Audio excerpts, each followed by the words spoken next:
Welcome to the Gong Show. All right. Graham was the timekeeper, and as you can see, someone over, someone under. Thank you. All right. All right. Okay. It's been a long haul. Everybody just stand up for 30 seconds. Stand up. Shake your toes. Come on. Stand up. Don't be shy. Come on. Come on. Yeah, baby. I feel a little bit better because I don't want you to fall asleep while I'm talking. Sit down now. All right, all right. Well, welcome to the last bit of this presentation. I'm going to get right into it. And for those of you who have seen me present, you know I always do talk about the good, the bad, and myself. All right, so I'm going to start off with 2013. And every year we do this, and it's good to keep track of what we said in previous years because otherwise we're full of deja vu. So let's get right into it. For the first part, I'm going to go very quickly because you've seen a lot of this. All right.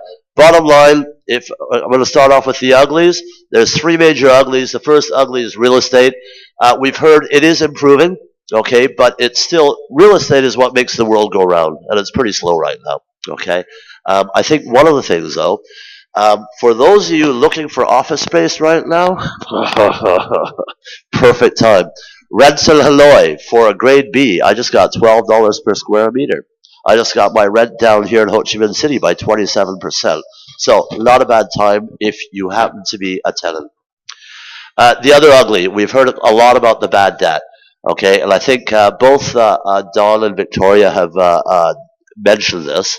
And there seems to be a 5-year plan on the books where the banks are going to intend to buy back bad debt. That will take a hit, but it's not that big enough where they should be able to absorb the hit, if you will. But the most important one is this, and this is what I sort of profess to be an expert about. And if you don't know what expert stands for, X is the unknown and spurt in small amounts. So, consumer confidence. I think I'll just have to preface, I completely agree with what Don said. If we look at the external factors of Vietnam, foreign direct investment, all these kind of things, quite positive. And if you hear what Victoria said, the domestic economy is very sluggish. Okay? And how does it work? Well, typically what happens is all these big macro things happen, but let's be honest, the average win doesn't feel that for 6 to 12 months. And the domestic economy is a big part of the economy. So it's going to take a while before all this stuff trickles through into the system before you actually have that positive impact on the average person in Vietnam. So let's talk about the bads. Nicola, I completely disagree with your unemployment figure, but that's not your fault. When you have 60,000 bankruptcies, and those are the ones that have been recorded. Think about all the small SMEs that just walk away. How many live in An Phu? Hands up. Don't be shy. Okay. All right. You know, when you drive around An Phu, you see some clothing store open up. I always drive by with my wife, and I'll go 3 months, 6 months.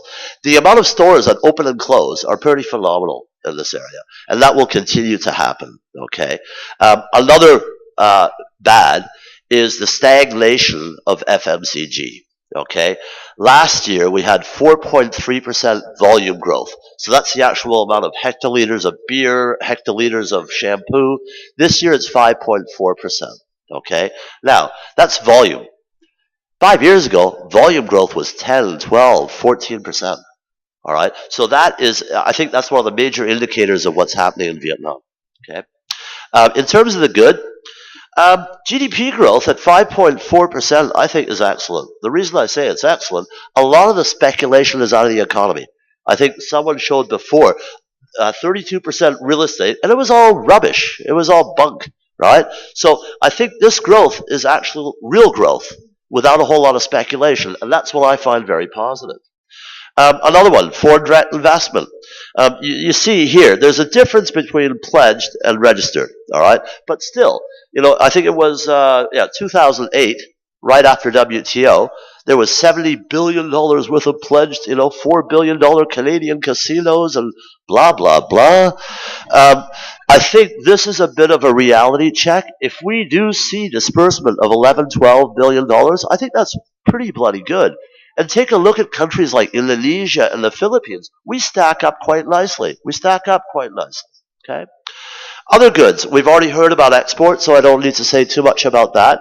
But what I will say is a lot of the exports are commodity driven, so we have to be careful about that. And the second point about exports, we're getting a lot of crap from China, which we just assemble here and pass on. And that is also maybe not a long-term proposition for us. So the whole thing is, where is the value added that we need to provide? And that becomes very important. Trade deficit, I will just simply, and I think Victoria already said it, very simply, hey, they've managed the budget, but are we growing? Because typically in an emerging economy, you should have a trade deficit because you're buying machinery and stuff like that to build the country. Okay, inflation. I think this is one of the only countries in the world where you celebrate 6% inflation. Wow, 6%, awesome, high five. You know, so again, that's actually. I mean, for Vietnam, it's great. Wow, yeah, awesome. And I think also Nicola alluded to that. I mean, even if you look at increases and whatever else, 6%. You remember back, I think it was in 2008. I swear, our staff thought they were getting an increase of 23% just because of inflation. But then you also, I forgot who showed it, there was a great graph that showed food inflation versus other inflation, right? And that's a telling story. And remember this, especially if you're in the HR industry, okay? When someone comes up to you and cries to you about inflation, you say, how much did it cost you to fill up your gas tank in your motorcycle? Compared to, say, Canada, where, you have to get a second mortgage to drive to work. All right? So the point is, inflation as a percentage sounds much worse than it actually is in terms of a physical impact. Okay? At least on my salary. All right. Just a couple other things. I will agree with Calvin. I have to agree with everybody, otherwise they don't invite me back. All right. But I agree with Calvin. We've had a great year in the auto industry. I think if you count it, it's 229% growth. Every time the auto industry makes $1, the government comes back and taxes them in a new and exciting way. All right? And we'll probably find that happening as well. The point is, here, we've seen a downturn in overall purchasing in the domestic economy. But remember, there are two types of consumers, the rich and the poor. All right? And the wealthy are spending just like they have been. They're not impacted whatsoever by what's going on. All right? So you have to understand which sector you're in. You have to understand who your customers are to actually understand how that will impact your business and your sales. Now, this was 6 months ago. I'm the well-tanned guy at the very end there. All right? So 6 months ago, we had a scorecard that looks like this, and I still agree with that scorecard. What I will say is this is the first time since 2008 where I actually see more positives than negatives. The negatives are pretty big ones, but a lot of those have to be, how shall I say, the government has to jump in and help to make these negatives less negative. So let's talk about the year of the horse, the horoscope. Is it going to be a horoscope or not?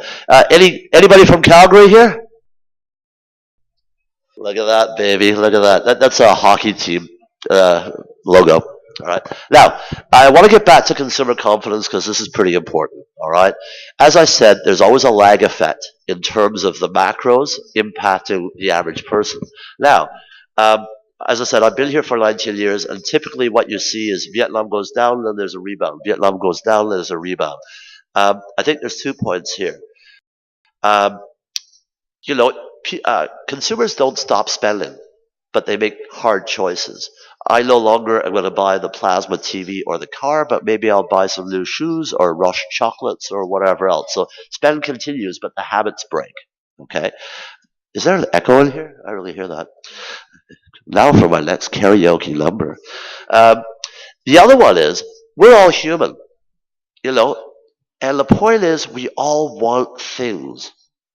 So do we actually wait, or do we actually go into our savings and take a risk? Now that's very hard to predict. Okay. Now, if we take a look, every year we do what's called the TLS Consumer Confidence Index. And if we take a look, you see 2013 here, and you see the negatives far worse, a little worse, you know. Also, look at 2014. You see the negatives almost double while the bads stay the same. So the holy crap moment for the average Vietnamese consumer is becoming worse. All right, so there's real fear into the economy. And I have to let you know, remember, Vietnam's a pretty young place where we've had 15 years of wow. All right, all of a sudden now there's some cynicism, some negativity in the average consumer going, what is going on here? And this reflects in their sentiment, and it reflects in their wallet and how they spend. I think job security is a critical measure, and the best way to read this is take a look at present job is safe. Okay, so from August 2012 to December 2013, that has dropped 12%. That's substantial. And this is only urban Vietnam, not rural, not the secondary cities. So there is fear. And I think Nicola also mentioned this. People are not moving so much. Why? Because the opportunities aren't there as much. Okay? Thank God. Who deals with HR? You know what I'm talking about. All right. Now, this is a very important one, hopefully the one that you appreciate the most, because we've seen different speakers talk about different sectors that will grow. So the way to read this is we ask the question, a very simple question, will you spend more, less, or the same in the next 12 months on these various items? Okay, and from that we derive an index. So I think we have 11 or 12 here.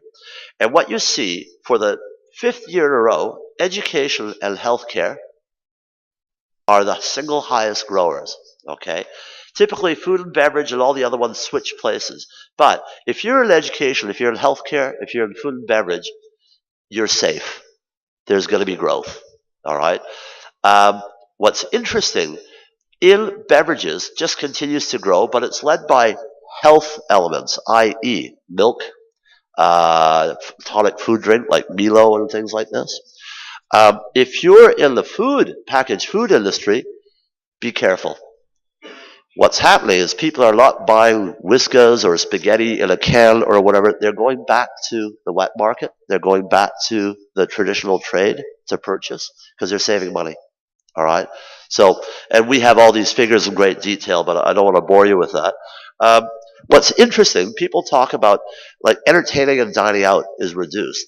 But take a look at Burger King's. Take a look at, they're going well. One of our biggest clients is Megastar. Yeah. And they are kicking butt.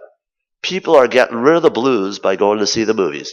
If you remember, sorry, Sammy, you probably remember the 20s during the recession. Yeah. Well, a lot of people went to the movies. All right. So, sorry. I'm on top of that. Okay. All right. So, again, these are indices. These are based on perception, but typically perception also drives behavior, and we have numbers that back it up, and the difference is actually pretty minimal. Okay. Now, a couple more slides, then I'm done. In terms of FMCG growth, how to read this is the following. So over here you have urban, over here you have rural. This is the price growth. Next you have the volume, the hectoliters, and next you have the value growth. Okay, so the dollar spend. Okay, now what you see is that price, historically, inflation has been driving growth, not actual purchasing.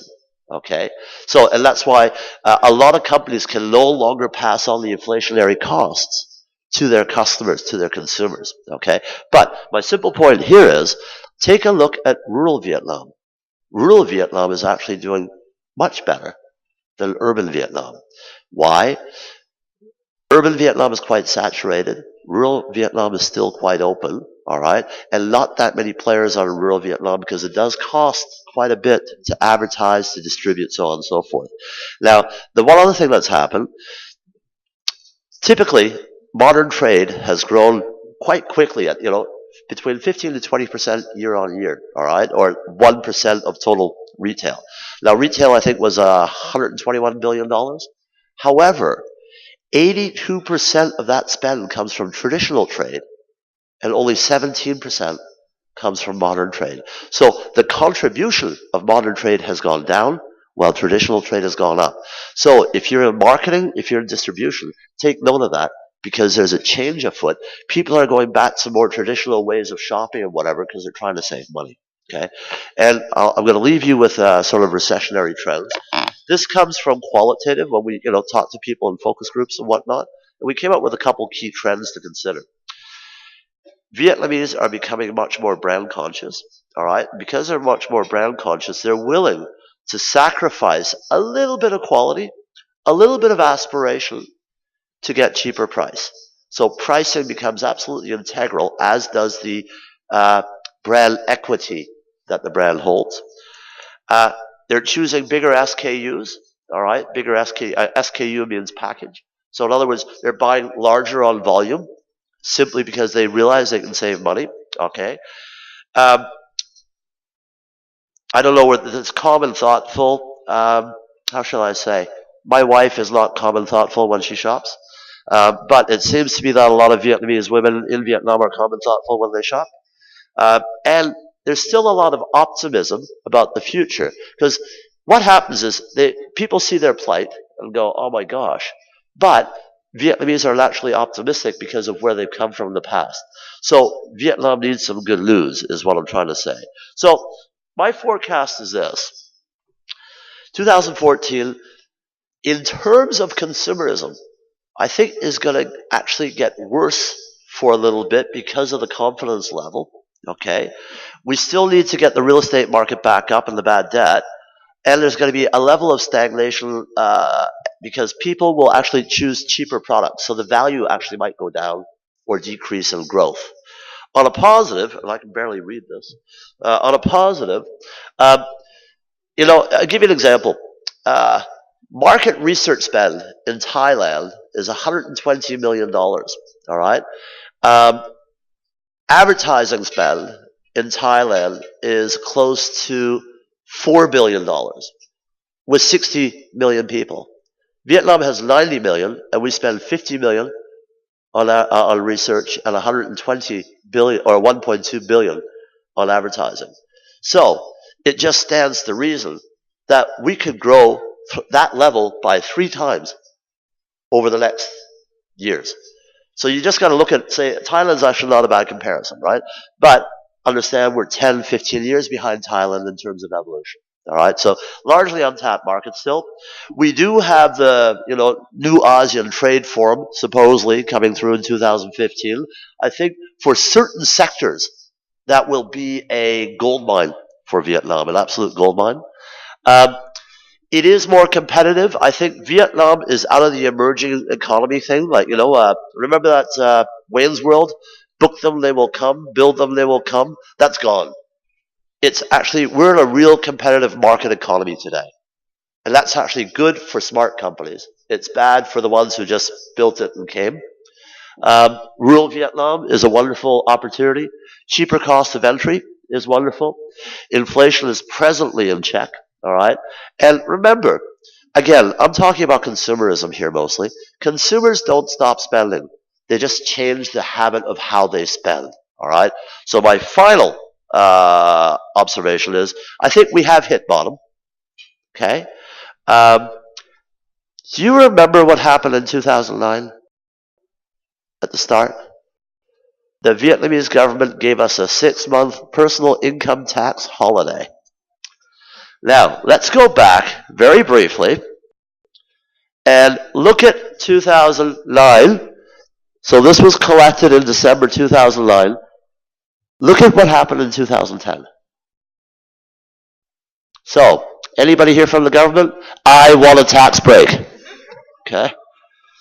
But the point is, we need to have some good news for consumers for that mentality to change, because the domestic economy is a big part of what we do. All right? Thanks a lot.